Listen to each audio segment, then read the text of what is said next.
கணவன் மனைவி உறவு அழகாக போகணும்னா சில விஷயங்களை ஃபாலோ பண்ணுங்க. அதில் முதலாவதாக கணவனோ மனைவியோ யாராவது அதை சொன்னால் இன்னொருத்தர் அதை காது கொடுத்து கேளுங்க. நீ என்ன சொல்றது, நான் என்ன கேட்கறது, அந்த மாதிரி செய்யாதீங்க. அவங்க என்ன சொல்லணும்னு காது கொடுத்து கேளுங்க. அதுக்கடுத்ததாக அவங்க எடுத்து யோசிங்க.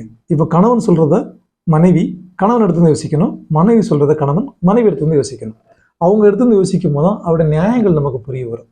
அப்புறம் யார் ஒருத்தருக்கு ஒருத்தர் தப்பு பண்ணிட்டேன்னு வச்சுக்கோங்களேன், சாரி சொல்லுங்க. ஈகோவே வேண்டாம். உங்களோட மனைவி தானே, உங்க கணவர் தானே, அவங்கள்ட்ட சாரி சொல்றது உங்களுக்கு என்ன ஈகோ வேண்டி கிடக்குது? ஈகோவே வேண்டாம், சாரி சொல்லிடுங்க.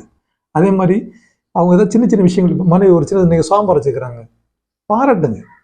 உடனே உப்பு இல்லைம்மா, உரப்பு இல்லை, இது மாதிரி சொல்லிட்டே இருக்காங்க. நான் டேஸ்டாக இருக்கடா இல்லையா, அட்லீஸ்ட் ஒன்றும் சொல்லாமல் சாப்பிட்டு எஞ்சி போயிருங்க. பாராட்ட முடியலன்னா கூட மௌனமாவது போங்க. குறைகள் சொல்லிட்டே இருக்காருங்க 20 நேரம் மனமா.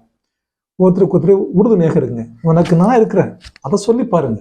என்ன துன்பம் வந்தாலும் நான் இருக்கேன், உனக்கு என்ன கவலை, நான் இருக்கிறேன், இதை மாதிரி சொல்லி பாருங்க. அதே மாதிரி மனைவியும் கணவருக்கு சொல்லுங்க, நான் அவங்க கூட இருக்கிறேன், அந்த மாதிரி சொல்லி பாருங்க.